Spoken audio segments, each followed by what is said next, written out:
All right, Gabe Donnelly, Friday, April 19th, 2024.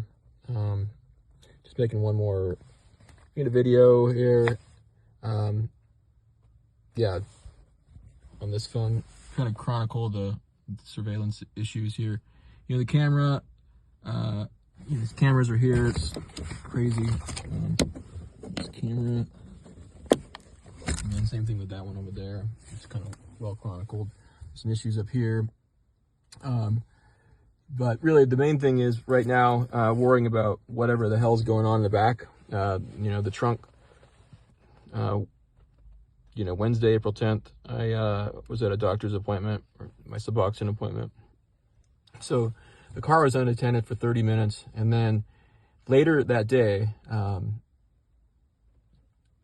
I discovered I couldn't get in the trunk, meaning there were two ways to open it. There's that, which doesn't work at all. And then the key fob. It doesn't work at all. And so it's not a battery problem with the key fob. It's not a fuse problem.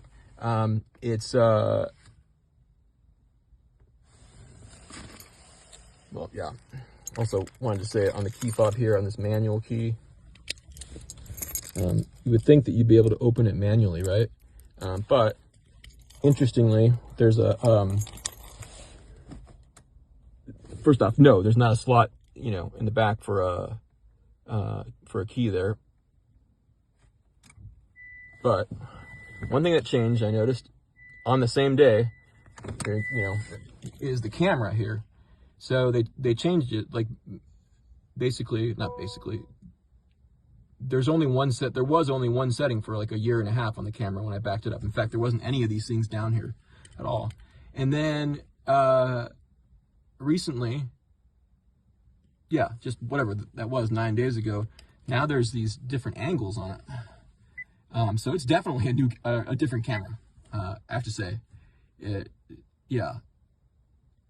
And so I went back there and looked at it, and it's definitely bigger.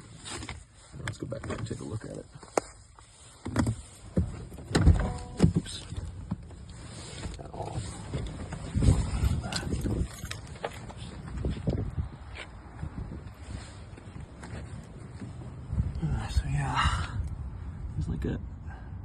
There's the backup camera, but it's bigger. That's it. So I was hypothesizing that maybe, they kind of changed the size of this or something, so that it kind of looks like, there would be that would be the spot to open with a key, right? That seems pretty reasonable. But yeah, it's bigger. It really is. Or it's, if it was there all along, then they did something to it. But it just seems really strange to me that there's no place for a key. It's frustrating.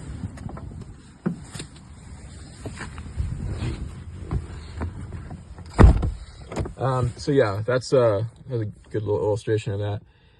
And I'm trying to make this video as short as possible, but due to this is all sort of one massive, suffocating, whatever, nefarious criminal problem, where between the phones, the car surveillance, these surveillance issues came with the car, and I bought it used with I think 18,000 miles, and I was supposedly bought it from Roseburg Honda, but it turns out that I was bamboozled, pretty good by whoever sold the car. Represented themselves as selling it via Roseburg Honda, but it turns out that, that's not the case at all, which makes sense. That's one of the reasons I've been, I guess, asleep at the wheel on not being more proactive about discovering this stuff, is because I just, you think it's through a dealership and all that, and it isn't. So that's a whole nother thing that I've chronicled. But so you have the surveillance, the car coming with surveillance, the huge effort to orchestrate things to make it look like it was through a legitimate dealer, Roseburg Honda. You know, and one of the main problems is the key fob, of course. I don't have, you know, like, whatever you want to call it, final access or ultimate access like any owner of a car would normally have. You know, when especially in the last 2 months, when I've gotten out of my car to lock it, you know, when I go somewhere like the mall or when I'm out of sight, things have been disappearing piecemeal. You know, my credit cards, my driver's license, my you know, my Cash App card, my iPhone. So those things all disappeared, you know, when they were in a supposedly locked car. And it just shows you that the vulnerability on the key fob is you know, is real. Whether they're using another key or they have one of those little devices that you know, lets themselves in and out. They just mimic or duplicate the signal from the lock and unlock. Yeah, I don't know, but that's definitely a problem. So it comes full circle to now the trunk, and that's the scariest one of all, because this is the first time that, or maybe the second time, that something has been added to my car. And I'm not saying that I know for sure, you know, like what's back there.